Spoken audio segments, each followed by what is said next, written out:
Bueno, bienvenidos nuevamente. Cuando yo explico el estado de resultados, me gusta ir haciendo este tipo de comentarios porque el estado de resultados, lamentablemente, muchos, bueno, me voy a meter en problemas, pero muchos docentes enseñan a veces las cosas de manera muy mecanizada. Y que esto más esto de aquello y que aquí pongamos en este renglón tal cosa, pero no le explicamos al alumno la razón de por qué se hace así o qué efecto puede tener esto o cómo puede variar esta circunstancia, darle una interpretación real a las cosas, porque todos estos números, si usted los ve así nomás, no dicen nada. Pero cuando usted empieza a analizarlos y empieza como a escarbar un poquito en los números, le va a dar un montón de indicios de lo que está pasando en una empresa. Muchos de ustedes están estudiando administración de empresas y probablemente parte de su función, primero Dios, ¿verdad? En algún momento es estar trabajando en el área de administración financiera. Y como administradores financieros, tienen que meterse con base en los estados financieros que el contador prepara, usted tiene que meterse en las cifras y darles un significado a esas cifras. Sacar datos estadísticos de cómo se ha comportado una variable dentro de varios años, por ejemplo. Cuánto hemos vendido en los últimos 5 años, cuál ha sido el costo de ventas de los últimos 5 años, cuál ha sido el valor del inventario final en los últimos 5 años. Es decir, toda esa información estadística le puede permitir analizar la situación real de la empresa y proyectarse hacia el futuro qué debemos hacer para mejorar alguna situación. Entonces, por esa razón es que hay que irle dando interpretación a algunas cosas. Entonces, volviendo a lo de las partidas extraordinarias, las vamos a colocar de una vez por acá. Decía que las partidas extraordinarias son ingresos o gastos que no se dan de manera normal, que no se dan todos los días, sino que se dan a raíz de situaciones, como su nombre lo indica, extraordinarias. Se conocen como otros ingresos u otros gastos. Y que esto puede generar una distorsión. Yo había dicho contaminación al principio, pero no es así, es distorsión. Y yo les ponía el caso, imagínense que de otros ingresos tuviéramos $1.000.000 a este punto, entonces tenemos una utilidad de 329,000 y luego metemos un ingreso de 1.000.000, entonces la utilidad se nos va arriba 5 veces más, ¿no? O sea, crece de manera desproporcionada y esto podría generar una falsa imagen de que la empresa tiene una buena ganancia, pero puede deberse, digamos, a que vendimos un terreno muy por encima del valor que nos costó y esa gananciota de $1.000.000 nos está haciendo cuche, por decirlo en buen salvadoreño aquí, y nos está reflejando una ganancia que probablemente no es de todos los años y que el año que viene probablemente la ganancia reduzca otra vez a 300,000 y la Juana, o si no es posible, pues puede ser hasta menor. Entonces, esos análisis siempre hay que hacerlo y por eso es que las partidas extraordinarias se ponen al final y se ponen aparte para medir su efecto. Veamos qué pasó en este caso. Lo que normalmente pasa es que las partidas extraordinarias tienen valores muy chiquitos, relativamente muy pequeños, ¿no? Le ponemos más o menos porque puede darnos el mismo efecto de los productos financieros y los gastos. Depende de quién es mayor, si los ingresos o los gastos. En todo caso, siempre deben ir primero los otros productos u otros ingresos, como también se le puede llamar, que para el caso tenemos 7,000 pesos, ¿no? Y tenemos otros gastos que son 4,500. Los otros productos u otros ingresos pueden provenir también de la venta de activos fijos, pueden provenir ventas de desperdicios. A veces las empresas generan subproductos. Los subproductos son esos sobrantes que quedan de los procesos y que también se pueden vender. Por ejemplo, si usted hace muebles, usted fabrica muebles, un subproducto es la famosa viruta, que surge del cepillado de la madera, va generando esas hojitas de madera que normalmente le llaman viruta, o cuando se hacen perforaciones de la madera también genera otra viruta más fina y eso se vende, ¿no? Claro, la venta de la viruta no le va a generar la gran cantidad de ingresos, ese es un subproducto. O sea, un subproducto es todo aquello que surge como consecuencia de un proceso, pero que no es en sí el producto que uno busca, pero que de alguna manera surge, ¿no? Hay subproductos que son muy apreciados y hay subproductos que en lugar de ayudar generan problemas porque son productos contaminantes, ¿no? El caso de los beneficios del café con la cascarilla del café, eso es altamente contaminante y el problema es que hoy ya no se da mucho porque el café ha bajado enormemente.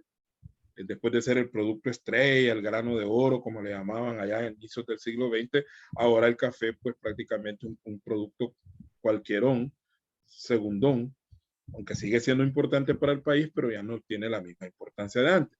Entonces, el problema de la cáscara del café, que no recuerdo cómo es que le llaman a ese desperdicio, es que los beneficios, que así se llama el lugar donde procesan el café, esta cascarilla la tiran a los ríos. O sea, no hay un proceso de eliminación de esa cascarilla de una manera correcta, sino que la tiran a los ríos o la tiran en basureros abiertos, a cielo abierto, como le llaman, y eso genera una gran contaminación. Entonces, no es un subproducto bueno, ¿verdad? Es un subproducto dañino que probablemente ni siquiera lo logremos. Gracias por la explicación, Edwin, la famosa pulpa de café, sí, sí se llama. Y da un olor, pues es un olor desagradable y la gente se queja mucho de la pulpa de café. Entonces, queda claro lo de subproductos. Entonces, venta de subproductos puede ser un ingreso también. Y los otros gastos están orientados, por ejemplo, que uno vende algún activo fijo y lo vende con pérdida. Vendimos una máquina por ahí y le perdimos esos otros gastos. O los donativos que hacemos a la Teletón, o a una otra caridad, esos son gastos, otros gastos, porque nosotros no nos dedicamos a donar dinero, sino que es parte de nuestra... Que hay alguien por ahí, un colega que me gustaba mucho platicar con él porque hablamos de cosas de la carrera, que me decía de que los dones, ¿cómo se llama? Buenas noches, Alberto. Que los donativos, me decía él, no deberían ser tomados como otros gastos, sino que deberían de ser como gastos de venta, ¿no? Porque ayudan a vender, porque ayudan a la imagen de la empresa. Tenía cierta parte de razón, aunque el problema no es para qué sirven, sino más bien el efecto financiero que tienen. Vale. Entonces, hacemos la diferencia, mire, restamos. 7,000 menos 4,500. Bueno, al hacer la resta nos da 2,500. Y a diferencia de los productos financieros y los gastos financieros, acá nos da positiva la diferencia porque los productos son mayores a los gastos. ¿Qué significa eso? Que la diferencia es positiva y por lo tanto, como traemos una utilidad, habría que sumarla. Aquí la utilidad va a crecer un poquitillo, ¿no? ¿Verdad? 2,500 pesos, pero va a crecer. Veamos en cuánto crece.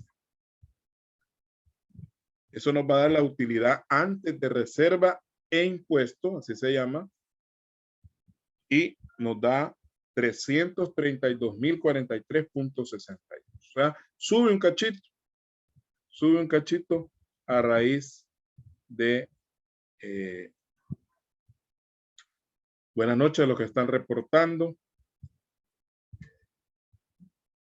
Vamos a tratar de ir ahorita porque los temas son bastante delicados, hay que explicar muchas cosas, pero estoy con aquello de que tenemos que hacer una clase un poquito más interactiva en algún punto. Esta materia no da para mucha interacción, quiero explicar eso, porque casi todo es explicar procesos matemáticos, entonces el alumno debe estar callado y el profesor explicando cómo se hace. Pero hay temitas más adelante donde hay análisis, hay interpretación de alguna información donde vamos a tratar de hacer un poquito más de conversación ustedes y yo, ¿no? De manera más abierta, ¿no? Aunque, como así como lo han hecho los compañeros en el chat, pues cualquier comentario, duda, aportación que usted quiera dar, así como nos hizo la ayuda ahí Edwin, recordándonos lo de la culpa del café, pues alguien que quiera agregar, opinar, cualquier cosa lo puede hacer a través del chat. Y así no interrumpimos la locución, o sea, la explicación que yo tengo. Entonces, esta utilidad ya está lista primero para que le apliquemos la reserva legal. La reserva legal que está establecida en el Código de Comercio es una reserva que no dice la verdad. Hay que aclarar que el código en ningún momento dice para qué sirve. Se asume, o sea, esa es una asunción que hacemos, que es para amortiguar probables pérdidas que puedan haber en el futuro, porque de hecho para eso se usa en la mayoría de los casos, ¿no? Pero hay que aclarar, ¿verdad?, que el código no lo dice. No dice esto va a servir para eso. Lo único que el código nos dice es que hay que calcular un porcentaje dependiendo del tipo de sociedad que sea, y que esa reserva va a tener también un límite, ¿no? Y que esta reserva se debe mantener disponible en un porcentaje y otro porcentaje en valores, dice, salvadoreños de fácil realización. Es decir, inversiones financieras que se puedan vender rápidamente. En el caso nuestro es una sociedad anónima y el código establece que la reserva legal de las sociedades anónimas debe ser equivalente al 7% sobre la utilidad y el límite es la quinta parte del capital social. Entonces, vamos a poner aquí la reserva y le vamos a calcular el 7%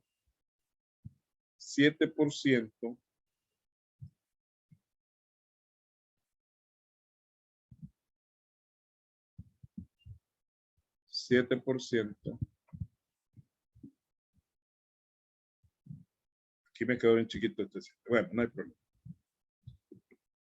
Le aplicamos el 7% a la utilidad que tenemos, que son 332.043.62. Y nos da 23.243.05. La reserva en sí, hay que aclarar también, no es un gasto. Porque este dinero que usted está calculando aquí, no es que usted lo haya gastado, lo haya perdido, sino que es un dinero que queda guardado como una cuenta de patrimonio y que cuando usted tenga alguna dificultad, alguna eventualidad, por ejemplo, una pérdida, la reserva le ayuda a amortiguar el golpe. Porque si no hay reserva, entonces usted tendría que afectar directamente el capital social. Entonces, la reserva es como un colchoncito que tiene usted ahí y en caso de pérdida, pues usted no afecta directamente el capital. A menos que la pérdida sea enorme, entonces en ese caso se come la reserva y se come el capital, ¿verdad? Pero estamos hablando en casos normales. Algo que nosotros como personas deberíamos de hacer, jóvenes, así en nuestras finanzas personales, guardar cuando estamos bien.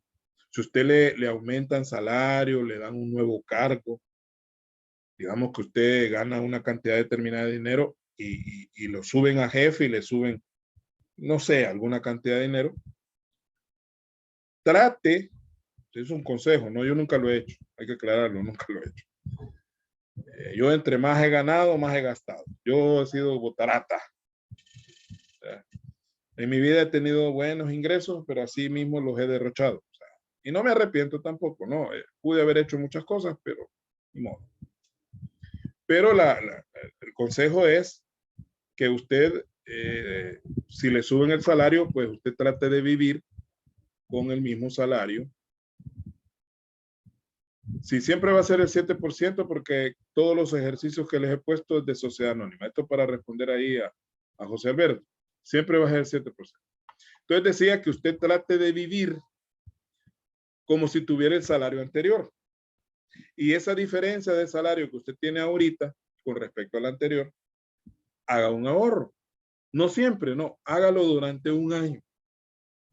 Amárrese el cincho un año y digamos que usted le subieron $300 de salario, esos 300 pesos a una cuenta. Guarde. Y luego ya después del año, pues si usted quiere ya empezar a vivir conforme a lo que gana, pues empiece a gastar más, ¿no? Pero ya tiene un colchón de un año, guarda, digamos que fueran $100 más. 100 son $1,200 en un año. Eso hay que tenerlo ahí por cualquier cosa. Uno nunca sabe. Se quedó sin trabajo, ahí tiene un colchón. Que hay un enfermo en la familia, y ahí tiene para algún, por lo menos parte del tratamiento, la medicina que le van a dejar. Entonces, si nosotros aplicáramos todas estas reglas que tanto nos ufanamos de dar a nivel empresarial, las aplicáramos en nuestras finanzas personales, creo que otra cosa sería, ¿no? Porque el problema, y me pongo en el punto de que soy un profesional de la contaduría pública, por lo tanto en finanzas yo tengo que ser experto. ¿Y por qué me dice alguien, licenciado, bueno, usted es contador público, ¿y por qué usted no hace lo que dice ahí? Que las empresas guardan dinero y todo eso, usted se lo gasta, como usted dice. Ah, porque no es un problema de conocimiento, es un problema de actitud. O sea, y es más vergonzoso porque uno es experto en esto y que uno no lo haga es todavía más vergonzoso que alguien que no sabe nada de finanzas. Sin embargo, es cuestión de actitud. No es cuestión de saber o no saber que hay que guardar dinero, sino que uno le valería y que para eso gano. Y para eso me levanto a las 4 de la mañana y regreso a las 11 de la noche a tu casa. Tengo derecho a darme mis gustitos. Y el sábado me voy a parrandear a la zona rosa y me gasto medio sueldo. Entonces, esas actitudes son las que afectan a uno como ser humano. Entonces, y hay otros truquitos que se pueden hacer en el camino. Hay unos que nos gusta ir a buenos restaurantes todos los días, todas las semanas vamos a un lugar, gastar 60, 70 dólares. Está bien, lo ganamos, ¿no? Pero si nosotros hiciéramos un poquito de cuentas, ese dinero nos podría servir para cuando vengan los días malos. Y para eso sirven las reservas. A eso quería llegar. Las empresas crean sus reservas cuando están bien para prepararse cuando vengan las crisis. Bien, hacemos la resta de la reserva y nos va a dar la utilidad antes de impuesto. ¿Cuánto va a ser? Restemos. Nos va a dar 308,800.57.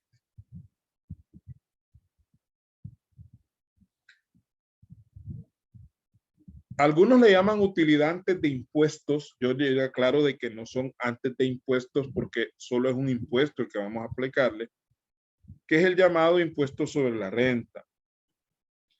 El impuesto sobre la renta, en el artículo 41 de la ley, establece que para las personas jurídicas, el impuesto sobre la renta, cuando la utilidad sea de 150,000 dólares o menos, recalco, cuando la utilidad sea de 150,000 dólares o menos, se le aplica el 25%. Pero cuando la utilidad es mayor a 150,000 dólares, entonces le vamos a aplicar el 30%. Repito, si la utilidad es menor de 150,000 dólares, va a ser el 25%, y si supera los 150,000 dólares, va a ser el 30%. Artículo 41 de la Ley de Impuestos sobre la Renta. En este caso, la utilidad es de 308,800, sobrepasa por mucho los 150,000 dólares, que es la barrera, y por lo tanto le vamos a aplicar el 30%.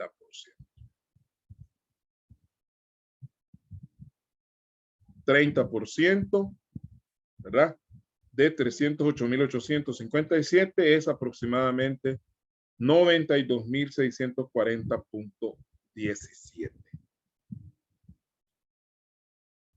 Y restamos el impuesto. Y me preguntaba un alumno, de esos alumnos que son un poquito analíticos y a ver, lo ponen, ¿cómo se llama? Lo agarran en curva uno. Y me decía él, mire, usted dice que la reserva no es un gasto, y el impuesto es un gasto o no es un gasto. Entonces, el impuesto en realidad es un costo de tranquilidad tributaria, le decía. Es decir, que si usted paga el impuesto sobre la renta correctamente, no va a tener problemas con el Estado. Si usted no paga correctamente el impuesto, no lo paga o paga menos de lo que le corresponde, se arriesga a que en un punto le hagan una revisión, le saquen una complementaria, que es como se le llama a esa cuota complementaria, porque le dicen, mire, usted no calculó bien el impuesto y pagó 10,000 dólares menos, entonces va a pagar los 10,000 dólares que dejó de pagar más una multa, más los intereses desde la fecha que tuvo que haberlo pagado correctamente. Entonces, al final, usted termina pagando mucho más de lo que hubiera pagado si lo hubiera hecho correctamente. Entonces, el impuesto en este caso, para mí, ¿no? Es un costo de tranquilidad tributaria. Es decir, es algo que yo debo pagar para no tener problemas en el futuro con el gobierno.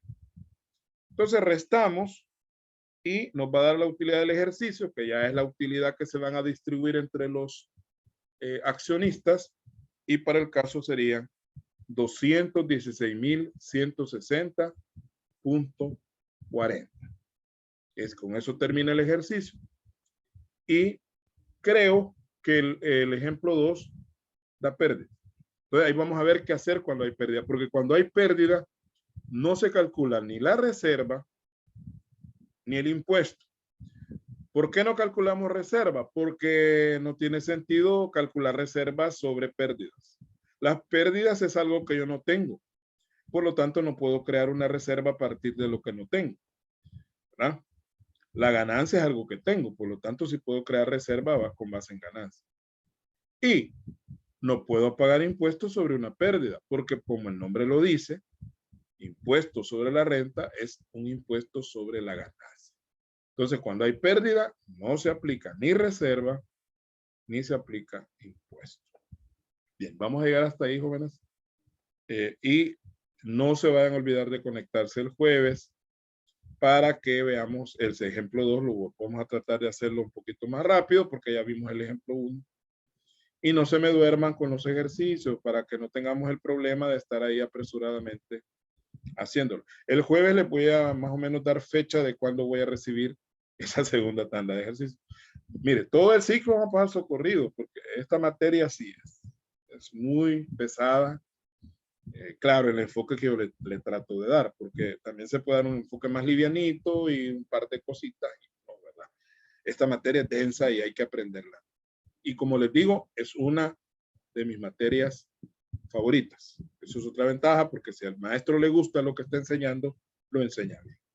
Muchas gracias por todo, cuídense y aprovecho para felicitar a las compañeras por el Día Internacional de la Mujer, ¿verdad? Si les tienen preparado algo ahí en la casa, bueno, una gran balsa de traste. Yo sé que eso de la desigualdad es un problema que no lo vamos a superar quizás en este siglo. Vamos a llegar al siglo XXII y todavía vamos a tener el problema de la igualdad, que yo no le llamo igualdad, para mí es equidad. Es decir, ¿qué diferencia hay? Igualdad es que todos, que hombres y mujeres igual, no puede ser posible porque hay diferencias en cuanto a la estructura física y mental de una mujer con respecto al hombre. Hay cosas que la mujer no puede hacer, o si lo puede hacer sería muy complicado. Por ejemplo, una mujer cargando bultos, que yo sé que las hay, imagina una mujer cargando bultos en la tiendona. No sería muy apropiado porque la estructura física de la mujer no está para estar cargando cosas así, ¿verdad? Esa es mi opinión. Y hay trabajos que los hombres pues tampoco estamos muy diseñados. Por ejemplo, niñeros, un hombre de niñero, sí pueden haber niñeros, pero un hombre no está preparado para ser niñero. Entonces, la equidad es darle a cada quien conforme a lo que merece. Así debería ser, darle conforme a lo que merece. Y si una mujer y un hombre están desempeñando una función idéntica, un cargo igual, ahí sí deberían ganar igual. Si un hombre es gerente general y por ser gerente general le voy a dar $3,000, al llegar una mujer al mismo cargo, tendría que darle $3,000. ¿Por qué? Porque la función es igual, ¿verdad? Ahí no hay cuestión de que porque es mujer o porque es hombre, ¿no? Gerente, gerente. Así que muchas gracias por todo. Cuídense. Nos veremos el jueves.